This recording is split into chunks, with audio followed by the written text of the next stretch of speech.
It started with a single woman stepping into the street and moving like she was caught in a trance. No music, no festival, just wild, relentless dancing. That was Strasbourg, July 1518. Within days, dozens more joined her. Then it was hundreds. People spun in circles for hours, collapsed from exhaustion, and got right back up again, driven by something nobody could explain. Doctors at the time blamed hot blood. Others whispered about curses, possession, or punishment from above. Local leaders didn't stop it. They encouraged it. They even hired musicians, thinking the madness would burn itself out if the dancers were allowed to keep going. It didn't. People collapsed with twitching limbs. Their feet bled. Some reportedly died. But the dancing went on. Modern researchers still debate what caused it. Was it mass hysteria triggered by stress and starvation?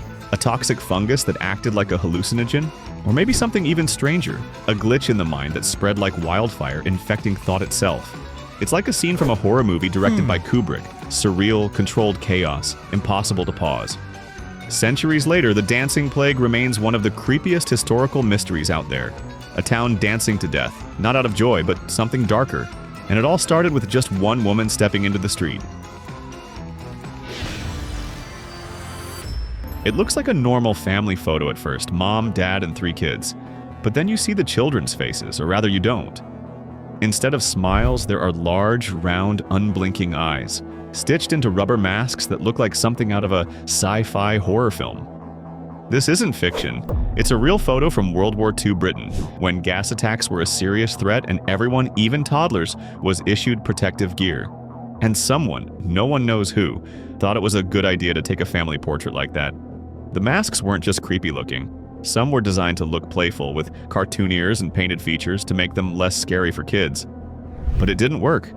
These things were terrifying. They covered the whole head, muffled voices, and gave everyone the appearance of bug-eyed aliens. Parents tried to make their children practice wearing them, but many cried or panicked when the masks were sealed on. There's something haunting about this image, not just because of the masks, but because it's so ordinary. The parents are dressed up. The background is calm, and right in front of them, 3 figures straight out of a dystopian nightmare stand frozen in time. It's the kind of photo that doesn't need blood or ghosts to feel disturbing. It just shows how close real life came to slipping into horror during one of the darkest chapters of modern history.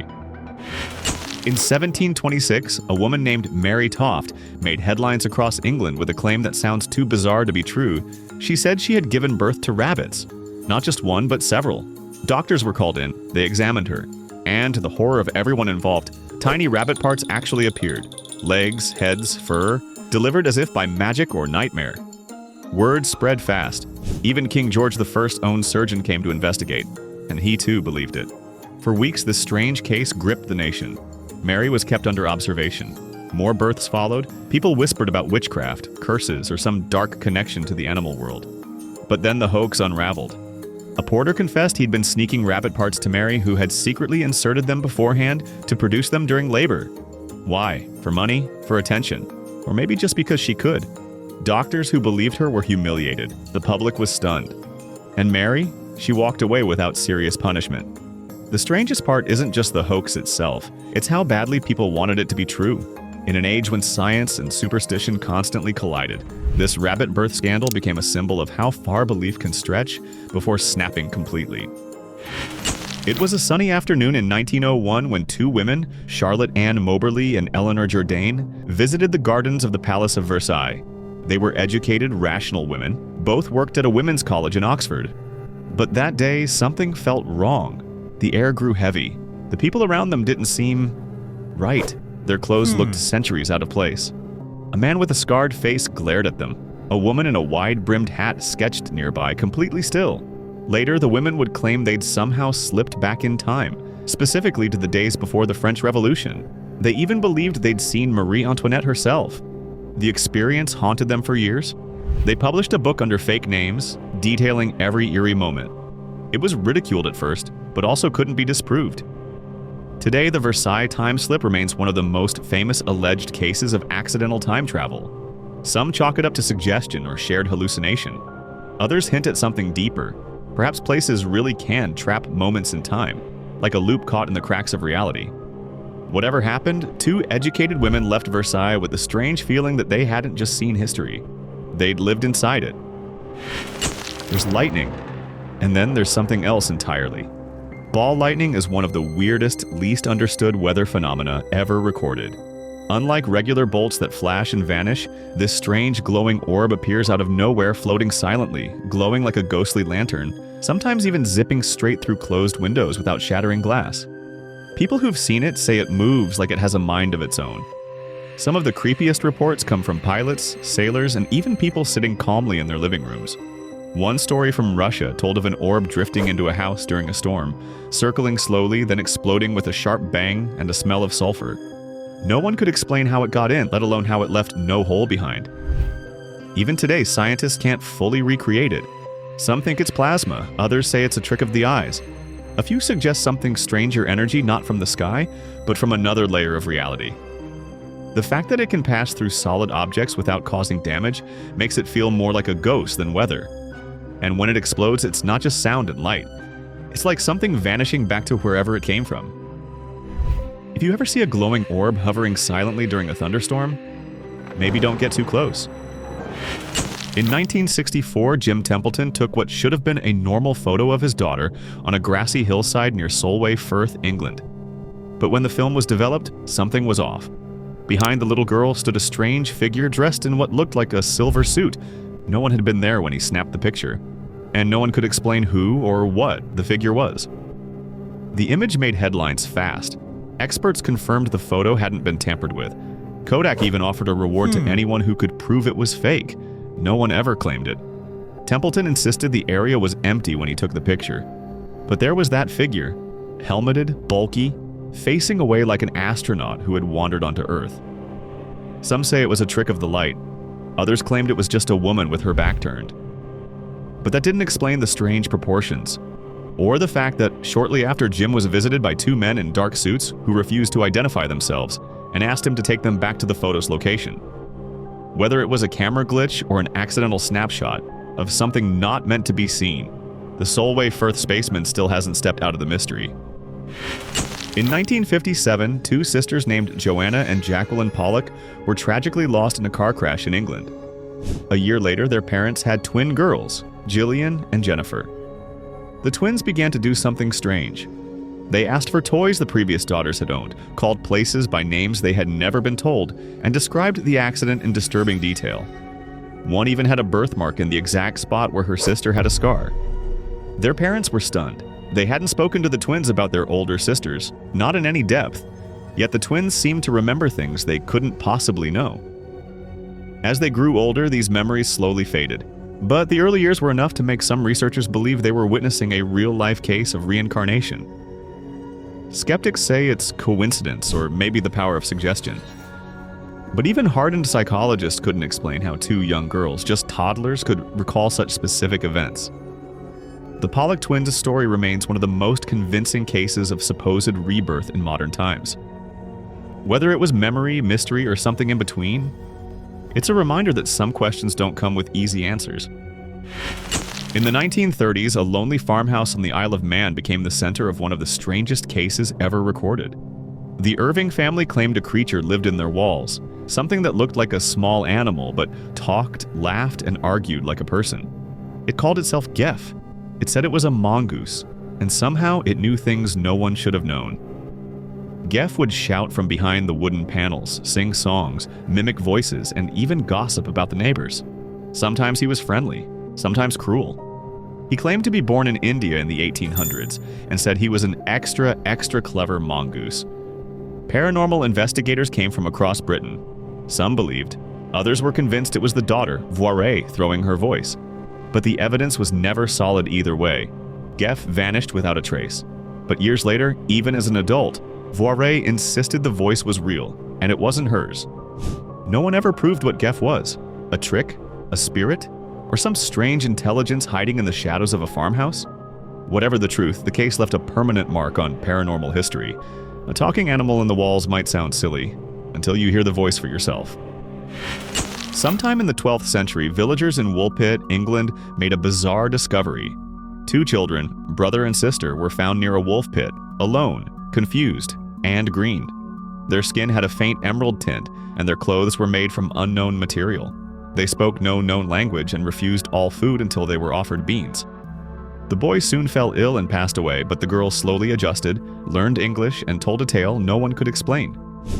According to her, they came from a land called St. Martin's, where the sun never shone and everything was dim. She said they'd been herding cattle when they heard a loud sound and suddenly woke up in Woolpit.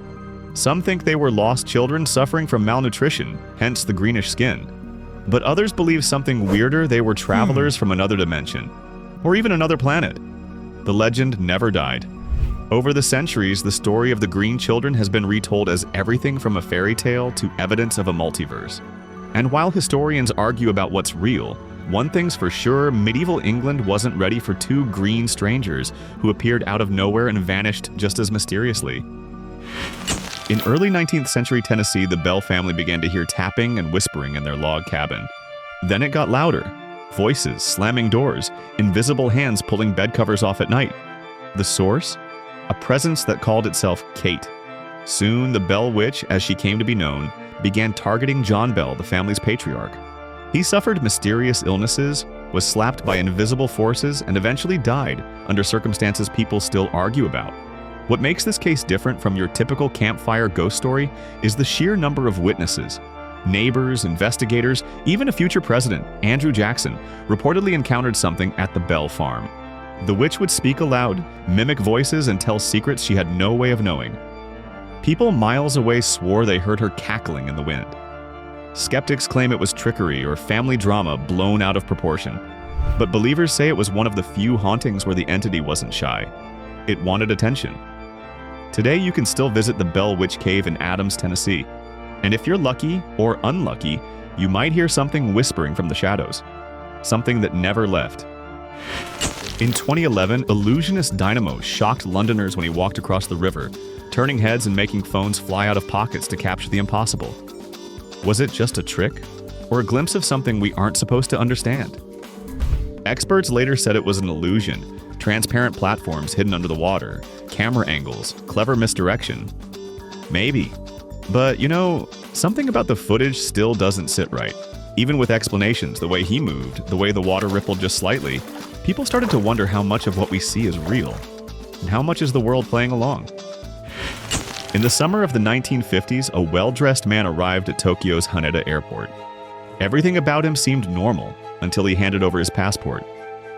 It was from a country no one had heard of. Torred. When immigration officials pointed out that no such nation existed, the man became irritated.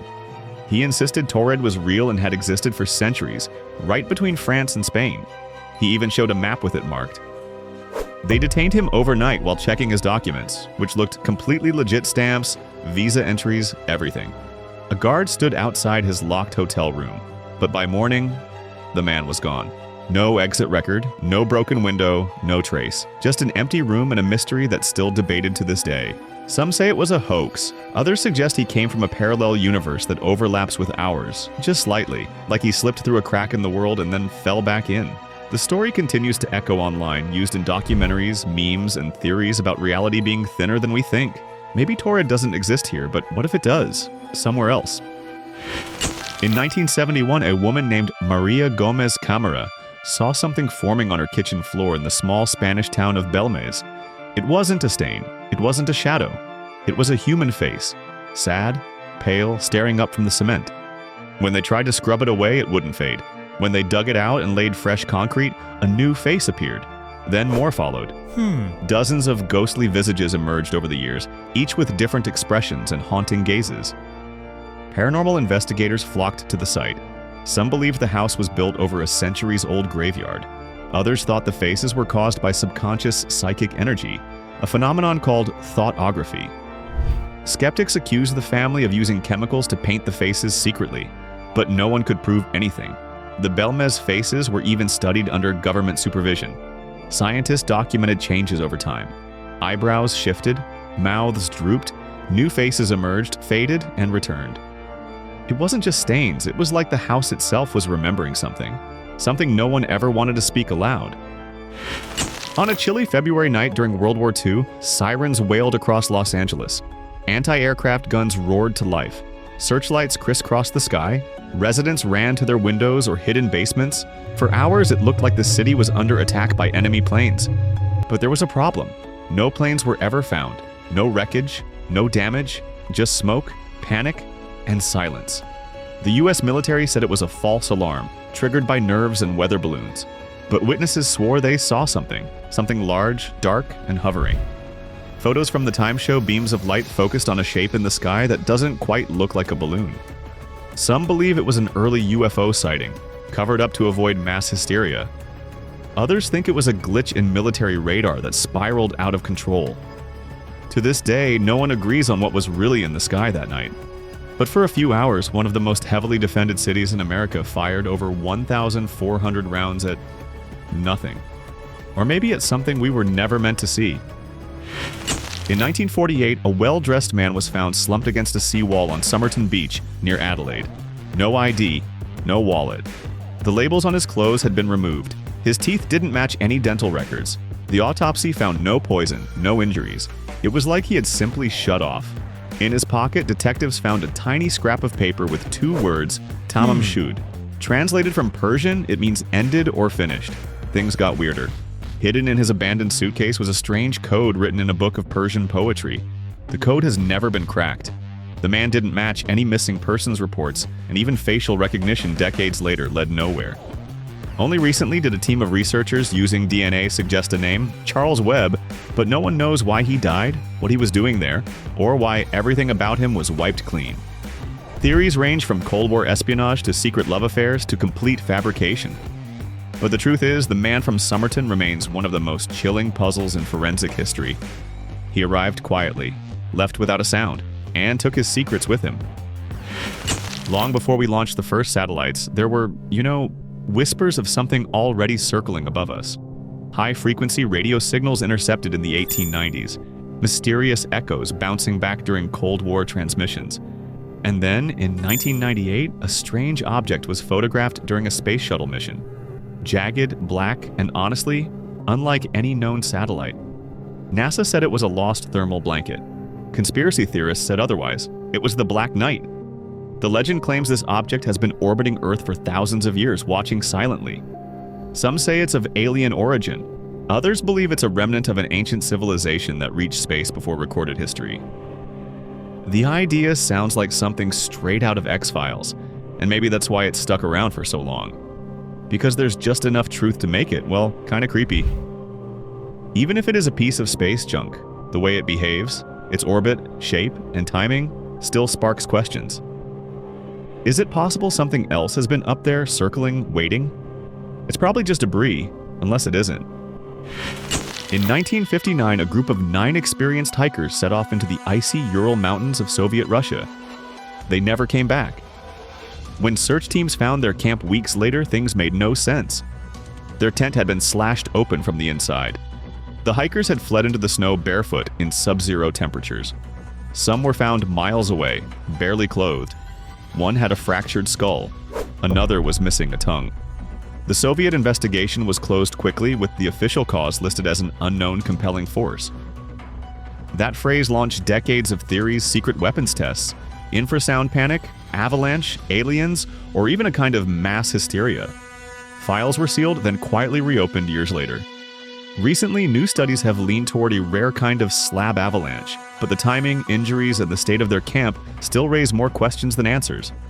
Something scared them enough to run into the freezing dark with no shoes, and whatever it was, it left no tracks, only silence. In December 1872, a merchant ship named the Mary Celeste was found drifting off the coast of Portugal. The sails were up.